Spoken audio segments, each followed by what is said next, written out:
Ladies and gentlemen, I want to take this opportunity once again to thank our Father above because of the gift of life that He has accorded to us.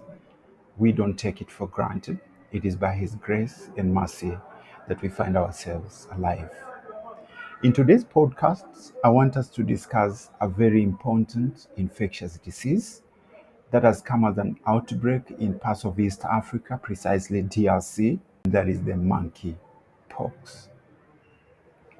Welcome to JB Weekly Podcast. We discuss health for everyday life, pushing back the tide of disease in our world. For health is by choice, not by chance.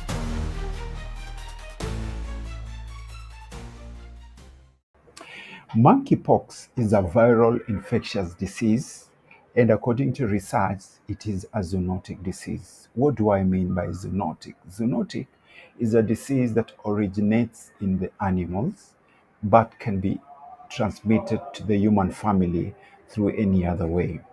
This is a disease that we are told, according to the news, the current news, that it has emerged in DRC, and therefore we need to have good information about this disease, how it is transmitted, how to be able to tell, right? That is the signs and symptoms that manifest to be able to say one has or you have this monkey disease, infectious viral infection.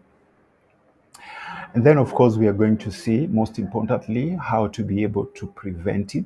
Because if you are sick by this infectious disease, then we encourage our people to visit the nearest medical facility so that they can be managed properly based on research and the current management protocols that are available. When you get into contact with an infected animal, you are able to be infectious also. In other words, one way that this disease or infection moved from the animal kingdom to the human is through contact with an infected animal. The ways that we can be able to be in contact with this infectious animal, number one is by hunting. We still have some hunters who go to the wild to find meat and food for their families. And in the process, they get in contact with these animals that are in this animal that harbor these infectious viral viral microbe. Number two, of course, when this animal has been brought from home, I mean from the wild into the home, then those people who never visited or went hunting, they can get into contact with this infectious animal through skinning. All right. Another way is by eating improperly cooked meat. So those are the ways that we can be able to contract, or human beings can be able to contract this very infectious viral infection from the animal kingdom. Once an individual has been infected, it can become it can become infectious too. In other words, it can spread this infectious viral microbe from himself to other healthy individuals in the society.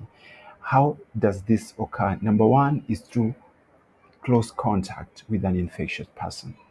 All right. This person has the disease. You get into contact with him, maybe through greetings, etc. Then you are able to get this infectious viral microbe. Another way is through kissing. Kissing is a way of contact, all right? And if you kiss an infected person, you are vulnerable, and the chances of you getting these infectious viral infections are very high. Another one is through sexual intercourse. All right. Sexual intercourse has been shown to be a mode by which this monkeypox, Mpox as it is commonly known, especially by the WHO, can be able to be to transmitted from an infectious person to a healthy individual. Another way is through very close proximity through maybe the droplets from a respiratory residue droplets. Someone sneezes, someone talks, and if you are very near, there's a chance that you can be infectious via that route. So, having known that, we need now to see what are the signs and symptoms when you become infected. Number one, some people, of course, they develop a rash. Okay, they experience a rash in the body. The rash can occur anywhere in the body. It can be on the face, it can be on the trunk, that is the body. It can even be at the genitals, the organs, can be the anal region, anywhere. And this rash can increase, can evolve to become blister-like, and then after like two after like 2 weeks like this, some people can get well. But if it becomes worse, then you can have other complications. Okay, another another signs and symptoms that accompany this infectious disease is flu-like. So you could be sneezing, you could be having a sore throat, the lymph nodes, or the tonsils can be enlarged.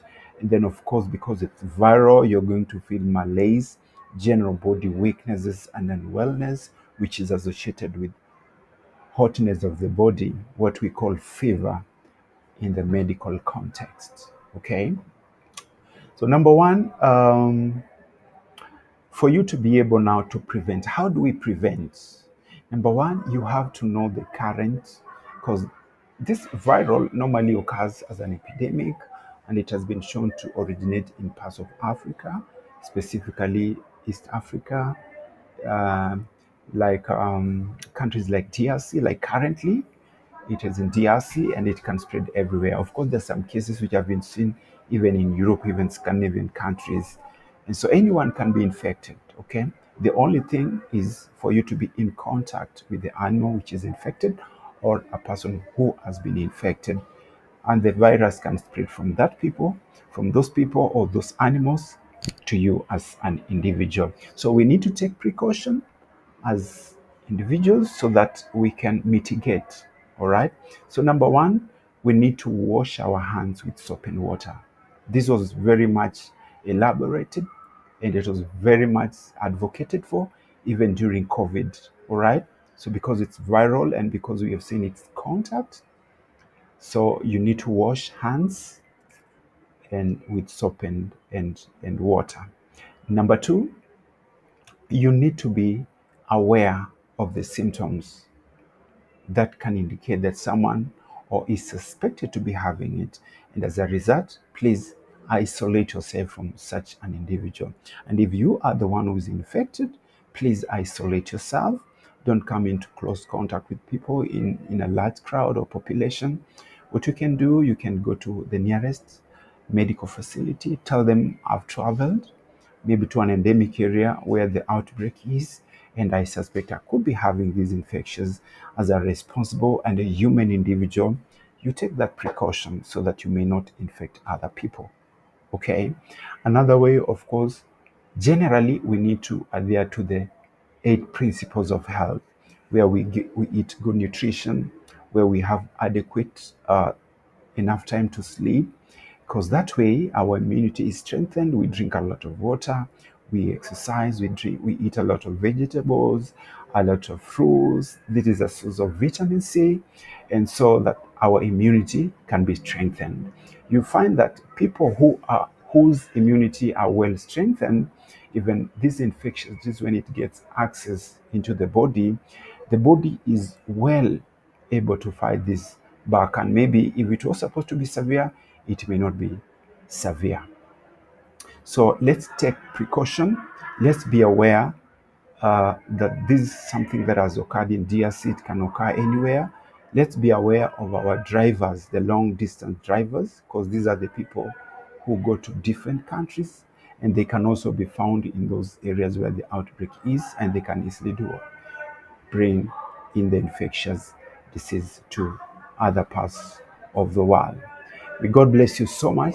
Please let's take precaution and ensure that we are pushing back the tide of disease in our world. For prevention is better than cure. Thank you.